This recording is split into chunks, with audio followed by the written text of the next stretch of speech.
O Desaparecimento do Universo, capítulo 1. Artem e Pursa aparecem. A comunicação não está limitada ao pequeno escopo dos canais que o mundo reconhece. Durante a semana do Natal de 1992, percebi que as circunstâncias da minha vida e meu estado mental vinham se aperfeiçoando lentamente por aproximadamente um ano. No Natal anterior, as coisas não tinham corrido nada bem. Então, eu tinha estado profundamente perturbado pela aparente escassez em minha vida. Embora fosse um músico profissional de sucesso, não tinha conseguido guardar muito dinheiro. Eu estava lutando em minha nova carreira de corretor da Bolsa de Valores e estava processando um amigo e ex-parceiro de negócios que eu sentia que havia me tratado de forma injusta. Nesse meio tempo, ainda estava no processo de me recuperar de uma falência pela qual tinha passado 4 anos antes. O resultado da impaciência, gastos temerários e investimentos aparentemente bons que tinham dado errado. Eu não sabia disso, mas estava em guerra comigo mesmo. E estava perdendo.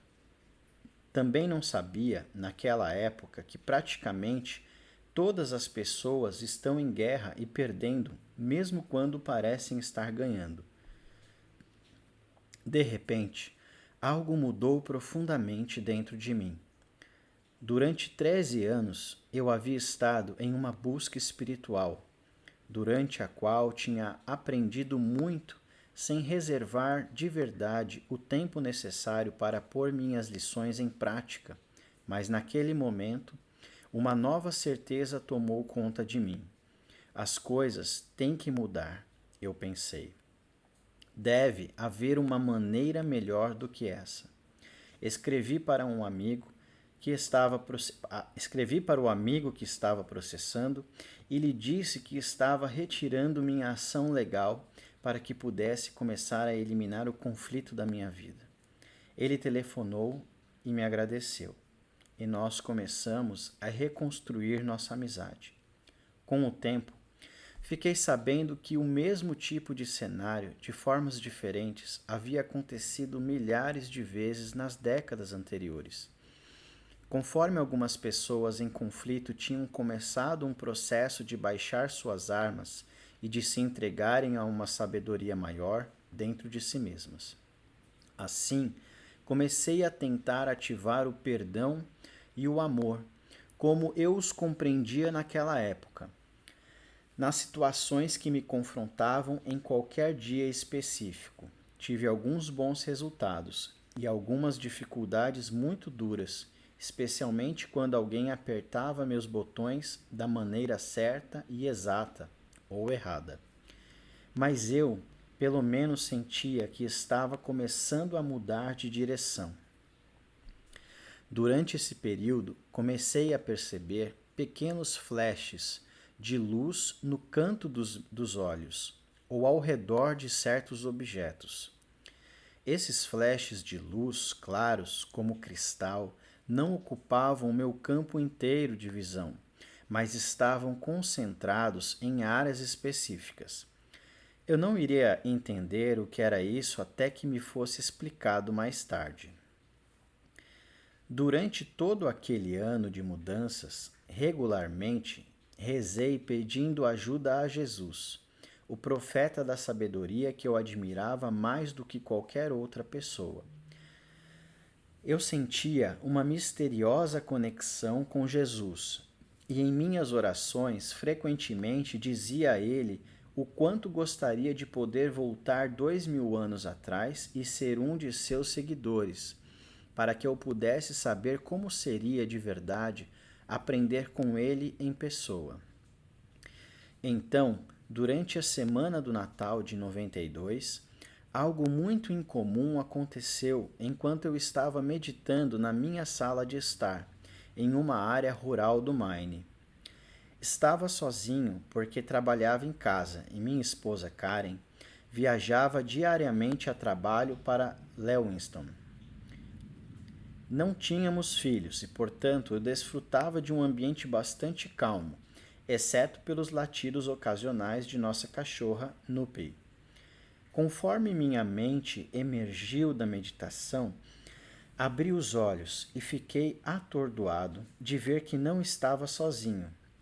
De boca aberta, sem emitir um som, fiquei olhando fixamente na direção do outro lado da sala para um homem e uma mulher sentados em meu sofá, olhando diretamente para mim com sorrisos gentis e olhos radiantes e penetrantes. Não havia nada ameaçador neles.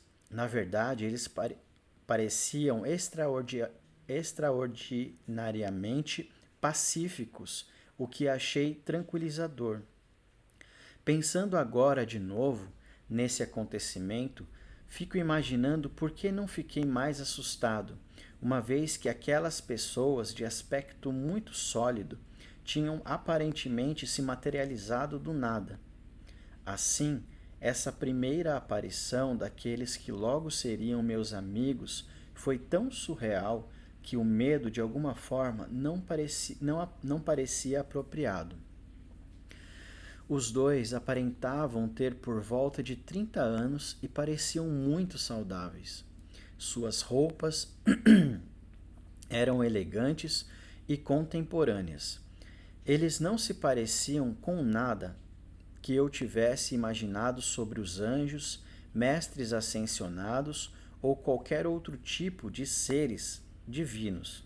Não existia luz ou aura fulgurante ao redor deles. Alguém poderia ter topado com eles jantando em um restaurante e nem pensar duas vezes a seu respeito. Mas eu não podia deixar de notá-los, sentados lá no meu sofá, e me descobri olhando mais para a atraente mulher do que para o homem.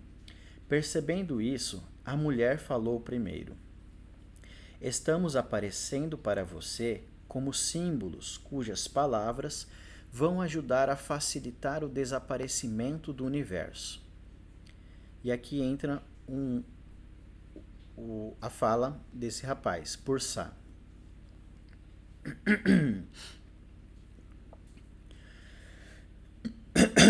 Olá, meu querido irmão. Posso ver que você está atônito, mas não amedrontado de verdade. Eu sou Pursa e este é nosso irmão Arten. Estamos aparecendo para você como símbolos cujas palavras vão ajudar a facilitar o desaparecimento do universo. Eu digo que nós somos símbolos, porque qualquer coisa que pareça ter uma forma é simbólica.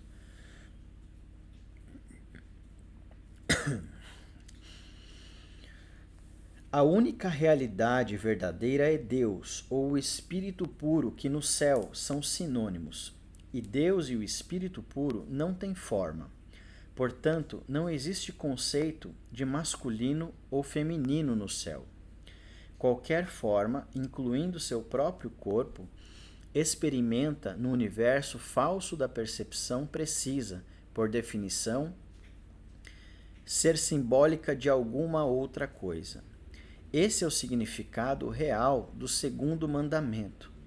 Vós não deveis ter diante de vós nenhum ídolo. A maioria dos estudiosos da Bíblia sempre tem considerado esse mandamento em particular como um mistério. Porque Deus não iria querer que fizéssemos nenhuma imagem dele? Moisés pensou que a ideia era se livrar da idolatria pagã. O real significado é que você não deveria fazer nenhuma imagem de Deus, porque Deus não tem nenhuma imagem. Essa ideia é central para o que vamos lhe falar mais tarde. E agora entra o Gary. Então, quando eles forem entrar com as falas, eu vou só falar o nome e já vou seguir com a fala, para não ficar toda hora explicando que vai entrar alguém falando. Então, Gary, você pode falar isso de novo? Gary é o escritor do livro, é o que recebeu a visita desses dois seres que lhe vieram trazer essa informação. O Artem responde. Eu vou ter que falar, senão vai ficar esquisito. Artem responde. Nós vamos repetir as coisas o suficiente para que você as entenda. Gary, e uma das coisas que você vai aprender é que vamos falar mais e mais em seu próprio estilo de linguagem. Na verdade, vamos colocar as coisas para você com muita franqueza. Nós achamos que você já é crescido o suficiente para lidar com isso e não viemos aqui para perder tempo. Você pediu ajuda a Jesus. Ele ficaria feliz em vir a você pessoalmente, mas é isso que é necessário agora. Somos os representantes dele. A propósito, na maior parte do tempo, vamos nos referir a Jesus como J. Temos permissão dele para isso e vamos lhe dizer o motivo quando chegar a hora certa. Você queria saber como era estar lá com ele há 2000 anos. Nós estávamos lá e ficaremos felizes em lhe contar a respeito, embora você talvez fique surpreso por descobrir que existem muito mais vantagens em ser um estudante dele hoje do que naquela época. Uma coisa que vamos fazer é desafiá-lo da maneira que J nos desafiou repetidamente, tanto no passado quanto no que você pensaria ser o futuro. Não vamos facilitar as coisas para você, nem dizer o que você gostaria de ouvir. Se quiser ser tratado com luvas de pelica, então vá a um parque temático. Se estiver pronto para ser tratado como um adulto, que tem o direito de saber por que nada no seu universo tem a possibilidade de funcionar a longo prazo, então vamos começar a trabalhar. Você também descobrirá tanto a causa dessa situação quanto a maneira de sair dela. Então, o que você diz? E aí, Gary? Não sei o que dizer. Artem responde. Excelente. Essa é uma ótima qualificação para um estudante, além da vontade de aprender. Sei que você tem isso. Também sei que você não gosta muito de falar. Você é o tipo de cara que poderia ficar em um monastério durante anos, sem dizer uma única palavra. Também tem uma memória excepcional, algo que será muito útil para você mais tarde. Na verdade, sabemos tudo a seu respeito. Aí, Gary. Tudo? Pursa. Sim, tudo, mas não estamos aqui para julgá-lo, então não existe sentido em esconder as coisas ou em ficar embaraçado. Estamos aqui simplesmente porque é útil para nós aparecer nesse momento. Tire vantagem de nós enquanto pode. Faça qualquer pergunta que vier à sua mente. Você está imaginando por que temos essa aparência. A resposta é que gostamos de nos adequar aos lugares aonde vamos. Também, nós nos vestimos de uma forma mundana, porque não representamos nenhuma religião ou grupo em particular. E aí, Gary? Então, vocês não são testemunhas de Jeová, porque eu já disse a eles que não faço parte de igrejas organizadas. E Pursa. Nós certamente somos testemunhas de Deus, mas testemunhas de Jeová se referem à antiga crença de que, exceto para um número restrito de pessoas que estarão com ele, o reino de Deus será na terra, com eles em corpos glorificados, e não é isso o que ensinamos. Podemos discordar dos ensinamentos dos outros, mas não os julgamos e respeitamos o direito de todas as pessoas de acreditarem no que quiserem. E aí, Gary? Isso é legal, mas não sei se gosto da ideia de não existir masculino e feminino no céu. Pursa. Não existem diferenças no céu e nem mudanças. Tudo é constante. Essa é a única maneira de ele poder saber completamente. Pursa responde: não existem diferenças no céu e nem mudanças. Tudo é constante. Essa é a única maneira de ele poder ser completamente confiável em vez de caótico. E aí, Gary? Isso não é um pouco chato? Por Sá. Deixe-me perguntar algo, Gary. Sexo é chato? E Gary. Não em minha opinião. E por Sá. Bem, imagine o próprio auge de um orgasmo sexual perfeito, exceto que esse orgasmo nunca termina. Ele continua para sempre, sem diminuir sua intensidade poderosa e perfeita. E Gary, vocês têm minha atenção. Por Sá, o ato físico do sexo não chega nem perto do êxtase incrível do céu. Ele é apenas uma pobre imitação inventada da união com Deus. É um falso ídolo feito para manter sua atenção presa ao corpo e ao mundo, com apenas uma recompensa suficiente para mantê-lo voltando em busca de mais. É muito similar a um narcótico. O céu, por outro lado, é um êxtase perfeito, indescritível, que nunca termina. Gary, isso parece lindo, mas não explica todas aquelas experiências que as pessoas têm do outro lado. Por exemplo, viagens fora do corpo, experiências de quase morte, comunicações com pessoas que já morreram e coisas dessa natureza. Agora entra Artem. O que você chama deste lado e do outro lado são, na verdade, apenas dois lados da mesma moeda ilusória. Tudo isso é o universo da percepção. Quando seu corpo parece parar e morrer, sua mente continua funcionando. Você gosta de ir ao cinema, certo? Gary responde: todos devem ter um hobby. E Arten complementa: quando você faz uma transição de um lado para o outro, seja desta vida para o pós-vida ou de volta para um corpo novamente, é como sair de um filme e entrar em outro diferente. Exceto que esses filmes são mais como os filmes de realidade virtual que as pessoas terão no futuro, onde tudo vai parecer completamente real, até mesmo ao toque. Gary, isso me lembra do artigo que li sobre uma máquina em um laboratório do MIT, do Massachusetts Institute of Technology, na qual você pode colocar seu dedo e sentir coisas que não estão lá. É desse tipo de tecnologia que você está falando, Artem? Sim, a maioria das invenções imita algum aspecto do que a mente faz.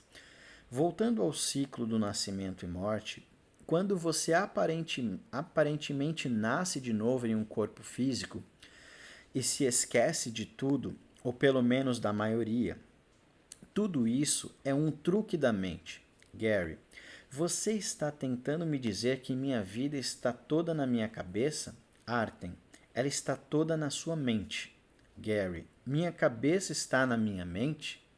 Artem, sua cabeça, seu cérebro, seu corpo, seu mundo, todo o seu universo, quaisquer universos paralelos e tudo mais que possa ser percebido são projeções da mente.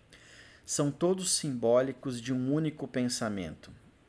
Nós vamos lhe dizer qual é esse pensamento depois. Uma maneira ainda melhor de pensar sobre isso é considerar seu universo um sonho. Gary, ele parece muito sólido para ser um sonho, colega. Artem, vamos lhe dizer mais tarde porque ele parece sólido. Mas você precisa de mais contexto primeiro. Não vamos nos adiantar demais. O que por Sá estava tentando deixar gravado em você é que ninguém está pedindo que abra mão de muitas coisas em troca de nada. É, na verdade, o oposto disso. Você um dia vai perceber que não está abrindo mão de nada em troca de tudo. Um estado tão impressionante e alegre que é impossível de descrever em palavras. Para alcançar esse estado de ser, entretanto, você precisa estar disposto a passar por um processo difícil de correção, feita pelo Espírito Santo. Gary, essa correção de que você fala tem algo a ver com ser politicamente correto? Por Sá. Não. Ser politicamente correto, não importando o quanto seja bem intencionado, ainda é um ataque à liberdade de expressão. Você vai descobrir que somos, de fato, muito livres em nossa linguagem. A palavra correção não é usada por nós de maneira comum, porque corrigir algo geralmente significa que você o conserta e mantém. Quando o falso universo acabar de ser corrigido pelo Espírito Santo, não vai mais parecer existir. Digo que ele não vai mais parecer existir porque ele não existe na realidade. O verdadeiro universo é o universo de Deus, ou o céu. E o céu não tem absolutamente nada a ver com o falso universo. Entretanto, existe uma maneira de olhar para o seu universo que vai ajudá-lo a voltar para seu verdadeiro lar com Deus. Gary, você está falando sobre o universo como se ele fosse algum tipo de engano, mas a Bíblia diz que Deus criou o mundo e praticamente todo mundo acredita que ele fez isso, sem mencionar todas as religiões do mundo. Meus amigos e eu pensamos que Deus fez o mundo para que ele pudesse se conhecer experimentalmente, o que acho que é uma crença muito comum da nova era. Deus não criou a polaridade, dualidade, todos os opostos neste mundo de sujeito e objeto? Pursa responde, em uma única palavra, não. Deus não criou a dualidade e ele não criou o mundo. Se ele o tivesse feito, seria o autor de um conto contado por um idiota, para pedir emprestada a descrição de Shakespeare sobre a vida. Mas Deus não é um idiota. Vamos provar isso a você. Ele pode ser apenas uma de duas coisas. Ou ele é o perfeito amor, como diz a Bíblia, quando tropeça momentaneamente na verdade, ou ele é um idiota. Você não pode ter as duas formas. J também não era idiota, porque ele não foi enganado pelo falso universo. Vamos lhe contar mais sobre ele, mas não espere uma versão oficial.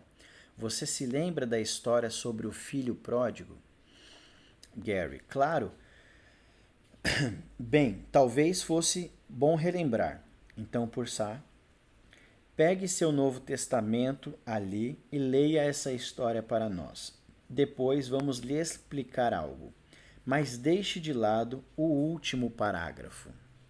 Gary, por que devo deixar de lado o último parágrafo? Artem, ele foi acrescentado à história depois de ela ter circulado através da tradição oral. Depois, isso foi modificado mais um pouco pelo erudito que escreveu tanto o livro de Lucas quanto o livro dos Atos. Gary, tudo bem. Vou dar a vocês o benefício da dúvida por enquanto. A versão padrão revisada é boa o suficiente? Artem, sim, ela é prática. Vá até Lucas 15, 11. Gary, certo. É Jesus quem está falando aqui, não é? Artem, sim, J não fala tanto assim na Bíblia e quando fala, muitas vezes é citado erroneamente. Ele foi citado erroneamente e foi mal compreendido por todos desde o início, incluindo nós mesmos. Nós o compreendemos melhor do que a maioria, mas ainda tínhamos muito a aprender. Estamos falando com você agora com o benefício de um aprendizado posterior, mas o J foi citado erroneamente com mais frequência para os propósitos dos romances individuais que se tornaram os evangelhos em voga. Eles eram as histórias populares daquele tempo. J não disse muitas das coisas que o citaram dizendo nesses livros, mas de fato disse algumas delas, assim como ele não fez a maioria das coisas que o retrataram fazendo nesses livros, mas fez mesmo algumas poucas delas. Gary, você quer dizer que é como um desses filmes para a televisão que eles dizem que são baseados em uma história real, mas a maior parte é inventada? Artem: sim, muito bom. A outra metade do Novo Testamento vem quase que inteiramente do apóstolo Paulo, que era mesmo muito carismático, mas de fato não ensinou as mesmas coisas que J. Nenhuma das pessoas que escreveu a Bíblia nem mesmo conheceu J, exceto o autor do Evangelho de Marcos, que era apenas uma criança na época em que o conheceu. Veja o livro das Revelações. Parece uma história de Stephen King. Imagine retratar J como um líder guerreiro montado em um cavalo branco e usando um manto encharcado de sangue. Não, ele não é um guerreiro espiritual, um termo que é o maior oxímoro de todos. Gary: mais uma pergunta antes da história, se vocês não se importarem. Pursa: vá em frente, não estamos com pressa. Gary: a ideia de que Deus não criou o mundo não é uma crença gnóstica? Artem: o princípio certamente não se originou com os gnósticos, mas os precedeu em outras filosofias e religiões. Em relação às seitas gnósticas, elas estavam certas em acreditar que Deus não criou este arremedo de mundo, mas cometeram o mesmo erro que quase todos os outros, tornaram o mundo criado de maneira errônea, psicologicamente real para eles. Eles o viram como um mal a ser desprezado. J, por outro lado, viu o mundo como o Espírito Santo o vê, uma oportunidade perfeita para o perdão e a salvação. Gary: então, em vez de resistir ao mundo, eu deveria buscar maneiras de usá-lo como uma oportunidade de ir para casa? Pursa: exatamente. Bom menino, J costumava dizer: vocês ouviram o que tem sido dito, olho por olho e dente por dente, mas eu digo a vocês, não resistam àquilo que vocês pensam ser o mal. Não apenas isso foi uma confrontação chocante e direta da antiga escritura, mas também a resposta para a pergunta que você acabou de fazer.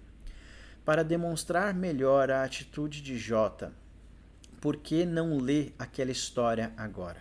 Gary: tudo bem, estou um pouco enferrujado com isso, mas aí vai.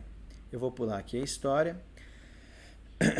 E aí vem Artem, responde depois que ele termina a história, que todos quase conhecem, que é a história do filho pródigo. Artem: obrigado, Gary.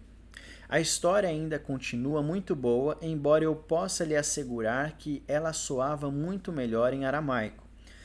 É claro, J estava usando os símbolos da plateia para quem estava falando, mas ainda existe muito a se aprender observando essa história sem noções pré-concebidas.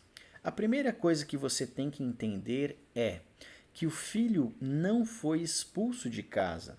Ele era inocente e tolo bastante para pensar que poderia partir e se sair melhor por conta própria. Essa foi a resposta de J para o mito do Jardim do Éden. Deus não baniu você do paraíso, e ele não é responsável de qualquer maneira, aspecto ou forma por sua experiência de estar à parte dele. A próxima coisa que você deveria perceber é que o filho acabou com seus limitados recursos e começou a experimentar a escassez, uma condição que não existe no céu. Estando aparentemente separado da sua fonte, ele então experimentava o desejo pela primeira vez. Vamos explorar esse assunto com você quando sentirmos que é apropriado. Mais uma vez, nós dizemos que ele está aparentemente separado de sua fonte, porque estamos falando de algo que apenas parece ter acontecido, mas que verdadeiramente não aconteceu na realidade. Compreendemos que esse é um conceito difícil e vamos falar mais sobre isso conforme prosseguirmos. Agora, experimentando a escassez, o filho tentou suprir essa falta juntando-se a outro cidadão daquele país. Isso é simbólico de tentar encontrar soluções para seus problemas em algum lugar fora de você, invariavelmente envolvendo alguma forma de relacionamento especial. Essas tentativas, sem fim e sem esperança de achar uma solução através de uma busca externa, vão continuar até que você se torne como o filho pródigo, quando caiu em si. Então, o filho pródigo percebe que a única resposta significativa para seu problema é voltar para a casa de seu pai, e fazer isso se torna mais importante para ele do que qualquer outra coisa no mundo. Aqui chegamos ao ponto mais importante da história: o contraste entre o que o filho chegou a acreditar que era verdadeiro sobre si mesmo e o que o seu pai sabe ser verdadeiro. O filho pensou que havia pecado e que não merecia ser chamado de filho do seu pai. Mas o pai amoroso não quis nem ouvir falar sobre nada disso. Ele não estava irado ou vingativo e não estava nem um pouco interessado em punir o seu filho. É assim que Deus realmente é. Ele não pensa como os humanos, porque ele não é uma pessoa. A história é metafórica. O amor de Deus se apressa para encontrar seu filho. Deus sabe que seu filho é inocente para sempre, porque ele é seu filho. Olha só, aqui tem um insight. Ó. O amor de Deus se apressa para encontrar seu filho. Deus sabe que seu filho é inocente para sempre porque ele, Deus, é o seu filho. Nada do que parece acontecer pode jamais mudar esse fato. O filho pródigo agora está retornando à vida. Ele não está mais perdido em sonhos de escassez, destruição e morte. Está na hora de festejar. E o Gary contesta aqui. Não é que não faça sentido, mas tem alguns problemas. Em primeiro lugar, a coisa sobre todo o universo ser responsabilidade do filho pródigo e não de Deus. O mundo, a natureza, o corpo humano, tudo parece bem impressionante para mim. Eu não sou exatamente o que vocês chamariam de um otimista alienado, mas existe muita beleza, ordem e complexidade que me pareciam ter um toque de Deus. Em segundo lugar, se eu dissesse às pessoas que Deus não criou o mundo, sinto que isso provavelmente criaria uma confusão tão grande por aí quanto gases no elevador.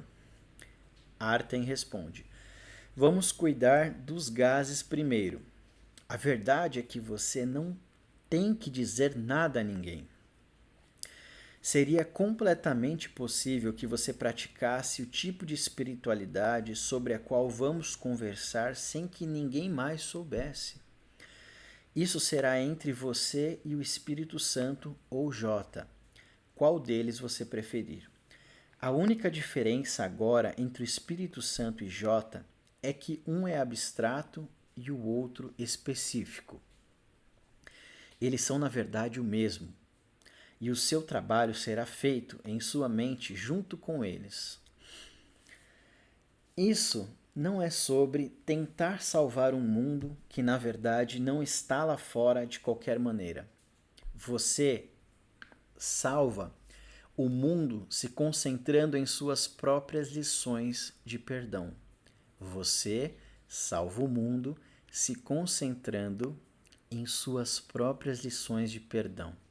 Se cada um se concentrasse em suas próprias lições, em vez nas lições de outra pessoa, o filho pródigo, coletivo, estaria em casa em um prazo extremamente curto de tempo. Na dimensão do tempo, isso não vai acontecer até o final. Mas também vamos conversar sobre o tempo e você verá que nada nesse universo é o que parece ser. De qualquer forma, você não tem que esperar. Sua hora está próxima, mas só se você estiver disposto a seguir o sistema de pensamento do Espírito Santo, em vez de tentar arrastar o planeta em uma busca sem sentido. O mundo não precisa de outro Moisés, e nunca foi a intenção de Jota iniciar uma religião. Tanto naquela época quanto agora, o mundo precisa de mais uma o mundo precisa de mais uma religião tanto quanto de um buraco maior na camada de ozônio. Jota foi o seguidor máximo, no sentido de que ele, com o tempo, ouviu apenas o Espírito Santo. Sim, ele compartilhou sua experiência conosco, mas sabia que só podíamos entender até certo ponto e que iríamos aprender algum dia exatamente como ele fez. Sobre a suposta beleza e complexidade do universo, é como se você tivesse pintado um quadro com uma tela defeituosa e tintas de qualidade inferior. E logo que terminou, a pintura começou a rachar e as imagens nela começaram a se decompor e a despencar. O corpo humano parece ser um feito incrível, até que algo dá errado com ele. Eu não tenho que lhe dizer qual era a aparência de seus pais um pouco antes que suas vidas terrenas terminassem. Gary, eu agradeceria se você não me lembrasse disso. Artem, não existe nada em seu universo que não siga o padrão de decadência e da morte. E não existe nada aqui que possa parecer viver sem que outra coisa morra. Seu mundo é bastante impressionante até você aprender a olhar para ele de verdade. Mas as pessoas não querem olhar de verdade, não apenas porque não é uma imagem bonita, mas porque o mundo é projetado para encobrir um sistema de pensamento inconsciente que governa suas vidas sem que elas saibam disso. Por isso, você vai ter que nos dar uma folga por um tempo e nos dar uma chance de explicar mais até que comece a entender a ideia geral. Gary, acho que não vai doer eu dar a vocês mais do que uma chance, mas não me culpem por ser cético. Tenho um primo que é pastor e ele diria que vocês dois são testemunhas de Satanás e não de Deus. Pursa. Tão previsível. J foi acusado muitas vezes de blasfêmia. Está até na Bíblia. Garanto a você que se ele estivesse aqui em carne e osso, seria acusado exatamente da mesma coisa hoje em dia. E por cristãos. Não espere que nós nos esquivemos da heresia ou da blasfêmia mais do que ele o faria. O que você pode esperar de nós é honestidade e objetividade. Algumas pessoas precisam ser tratadas gentilmente e outras podem aguentar uma paulada na cabeça, como o antigo treinamento Zen. Não temos nenhum problema em relação a sacudir as gaiolas das pessoas. Não temos interesse no que você pensa a nosso respeito. Somos livres para ser professores e não políticos. Não temos que paparicá-lo para que você fique alegre e entusiasmado conosco em vez de aprender algo. Sua aprovação sobre o que temos a dizer não é necessária. Não temos necessidade de ser populares. Não temos nenhum interesse em manipular o nível da forma a fim de fazermos com que um conto contado por um idiota pareça se desenrolar do nosso jeito. Nossa condição é de paz, mas nossa mensagem será firme. Vamos oferecer um esclarecimento sobre os princípios espirituais, não um substituto para eles. Nossas palavras são simplesmente auxiliares para a aprendizagem.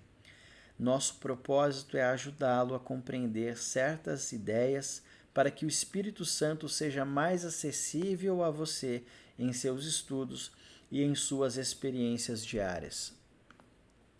Já dissemos que vamos falar sobre o passado. Depois disso, vamos conversar sobre os novos ensinamentos de Jota, que não poderiam ter sido compreendidos até agora.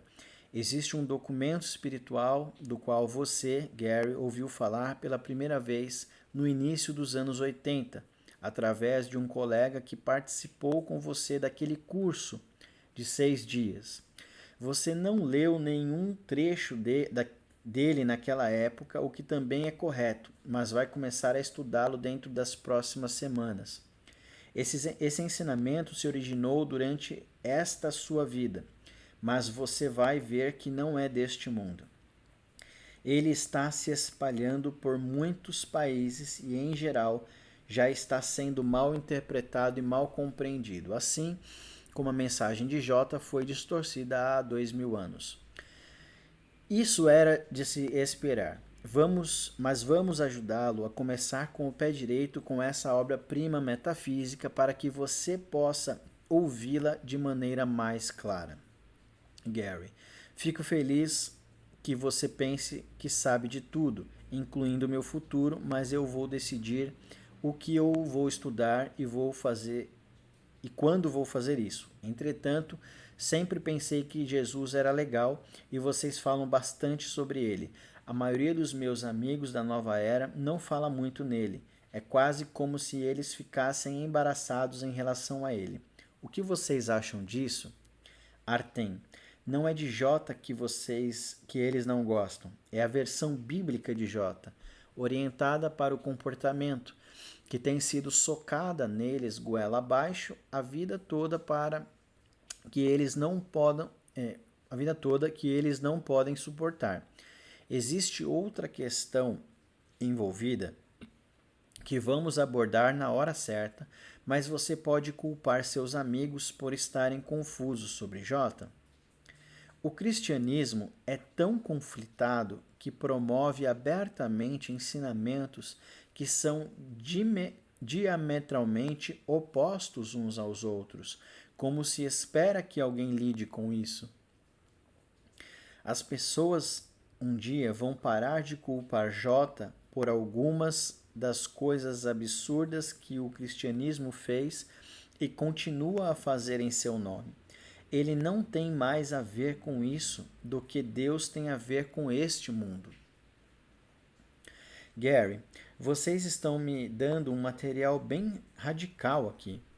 Artem, estamos só começando. Existem muitos livros bastante populares e supostamente não convencionais escritos nas últimas décadas que, como todas as principais religiões do mundo, foram apresentados como se tivessem vindo diretamente de Deus ou do Espírito Santo, embora seus ensinamentos, na verdade, reflitam um nível de consciência espiritual que poderia ser descrito como comum.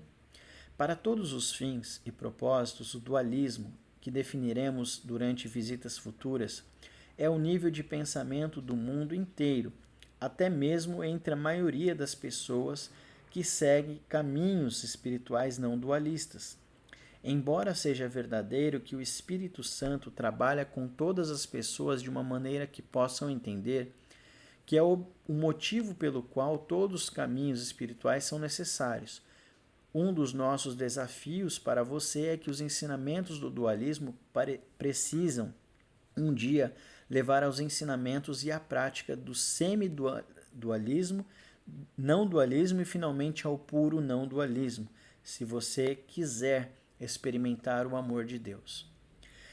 Se isso parece complicado, fique certo de que é de fato muito simples e será apresentado a você de uma maneira compreensível e linear. Existem muitos de sua geração que imaginam estar quase prontos para vibrarem para fora do planeta para sempre. Infelizmente, isso não é tão fácil. Se vocês pudessem simplesmente pular bem rápido para a Terra do nunca, todos já estariam experimentando o reino. Mas a sua experiência é a de que vocês estão aqui, caso contrário, não teriam a experiência de estar aqui. E existe um grande problema detendo seus amigos, sobre o qual os autores populares da nova era não falam. Talvez o erro mais negligenciado por todas as religiões e filosofias, incluindo os modelos da nova era, é a falha em compreender que, embora fazer coisas como pensar de maneira positiva, permanecer no agora, rezar, fazer afirmações, negar pensamentos negativos e ouvir oradores famosos, possa ter um impacto útil temporário, não pode libertar o que está preso nos profundos recessos de sua mente inconsciente. Sua mente inconsciente, da qual você se esqueceu completamente ou não seria inconsciente, está sob o domínio de um sistema de pensamentos doentio que é compartilhado tanto no nível coletivo quanto individual por todos que vêm para um universo falso. Ou eles nem teriam vindo para cá em primeiro lugar. Isso vai continuar assim até seus pensamentos serem examinados, corretamente perdoados, liberados ao Espírito Santo e substituídos por seus pensamentos, os pensamentos de Deus. Até então, suas crenças ocultas vão continuar a manter o domínio e a se afirmar de maneira pré-determinada. O mundo está apenas encenando um cenário simbólico do qual cada um concordou em particular antes de parecer ter chegado aqui. Aqui também tem interessante. O mundo está apenas encenando um cenário simbólico do qual cada um concordou em particular antes de parecer ter chegado aqui. E Gary, você não tem que me convencer de que o mundo é uma droga de vez em quando, mas e as coisas boas? Todos nós temos nossos momentos favoritos. Artem, seus bons momentos neste mundo só são bons se comparados aos maus. A comparação não é válida, porque tanto os momentos aparentemente bons quanto os ruins não são o céu. Você um dia vai aprender com tudo isso, que tudo isso é um truque, que sua percepção, algo que você valoriza imensamente, está simplesmente mentindo para você. Interessante isso aqui também. Você um dia vai aprender que tudo isso é um truque, que sua percepção, algo que você valoriza imensamente, está simplesmente mentindo para você. Você não ouviria seu sistema de pensamentos inconsciente se ele não se escondesse e mentisse para você, porque ele é aparentemente tão desprezível e ouvi-lo é tão doloroso que você fugiria se pudesse examiná-lo de verdade. J pode ajudá-lo a examinar esse sistema. Ele pode lhe mostrar um modo de tornar a sua mente inconsciente consciente a um grau que Freud nunca teria imaginado. Esse será o propósito de algumas de nossas conversas futuras. Mas temos outras coisas para conversar primeiro. Gary, enquanto isso, vocês têm algo mais encorajador para me dizer? Pursa, certamente, se o seu desejo for ir para casa, J está do lado de fora da porta do hospício, chamando você para sair e se juntar a ele. E você fica tentando arrastá-lo de volta para cá. Essa era a situação do mundo há 2000 anos. E ainda é a mesma hoje. A pessoa que primeiro disse que quanto mais as coisas mudam, mais permanecem as mesmas, acertou em cheio no século X do universo holográfico. Mas existe uma saída e é isso que deveria ser encorajador para você. Artem. Ao ajudá-lo, nós vamos lhe dar a pretensa sabedoria dos tempos de que seus magos espirituais contemporâneos gostam tanto. Em vez disso, você vai aprender que a maior parte do que o mundo pensa ser a sabedoria dos tempos de fato é presunção. A divina inteligência do universo é uma frase que merece ser totalmente descartada. Você vai aprender que bebês não nascem como uma tábula rasa ou com uma tendência natural para se focalizarem no amor e depois são corrompidos pelo mundo. E vai descobrir que se você for voltar para Deus, então terá algum trabalho a fazer. Não trabalho no mundo, mas com seus pensamentos. Durante a maior parte disso, você terá a impressão de que estamos fazendo julgamentos, muitos deles.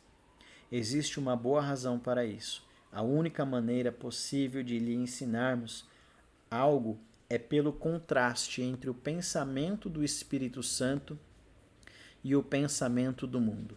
O julgamento dele é perfeito e leva a Deus. Seu julgamento é pobre e o traz de volta para cá inúmeras vezes. Por Sá. Durante nossas trocas de ideias, você também vai descobrir o que é de verdade, como chegou aqui, exatamente porque você e todas as outras pessoas se comportam e se sentem da mesma maneira que fazem, porque o universo continua repetindo os mesmos padrões infinitamente, porque as pessoas ficam doentes, a razão por trás de todas as falhas, causalidades, vícios e desastres naturais, a causa real de toda violência, crime, guerra e terrorismo no mundo e a única solução significativa para todas essas coisas e como aplicá-la.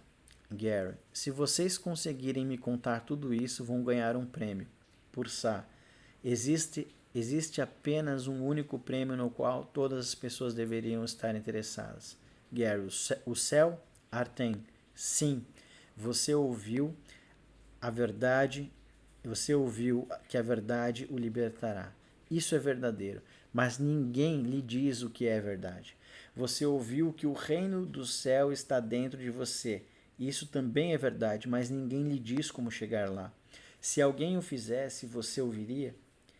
É possível levar um ser humano à água, mas não se pode fazê-lo beber. Nós vamos virá-lo para a água, mas você só vai bebê-la se estiver pronto para uma espiritualidade que, como a verdade, não é deste universo. Uma das diferenças fundamentais entre os ensinamentos de Jota e os ensinamentos do mundo é esta. Os ensinamentos do mundo são produto de uma mente dividida, inconsciente. Uma vez que você os receba, fará concessões e, uma vez que as faça, não mais terá a verdade. Você não vai encontrar nenhuma concessão conosco e nem sempre gostará disso. Isso não importa. Se nós lhe dessemos tudo aquilo que pensa desejar, você estaria procurando algo mais dentro de um mês. Você não precisa que nós o ajudemos a se sentir melhor a respeito de um universo que nunca valeu o preço do ingresso e nunca valerá. Existe algo muito melhor sobre o que se sentir bem. Com a velocidade de Deus, nós seguimos nosso caminho para casa. Nossa intenção agora é ajudá-lo a encontrar seu caminho. Vamos voltar logo para a segunda de 17 visitas. Nossa próxima conversa será a mais longa. E, enquanto isso, você deveria considerar a ideia de que, se os ensinamentos que está ouvindo são na verdade do Espírito, então deveria ser evidente que os princípios que estão sendo expressos não vieram de pessoas ou do universo, pois eles são a correção de ambos. Então aqui finaliza o primeiro capítulo do livro O Desaparecimento do Universo. Acompanhe então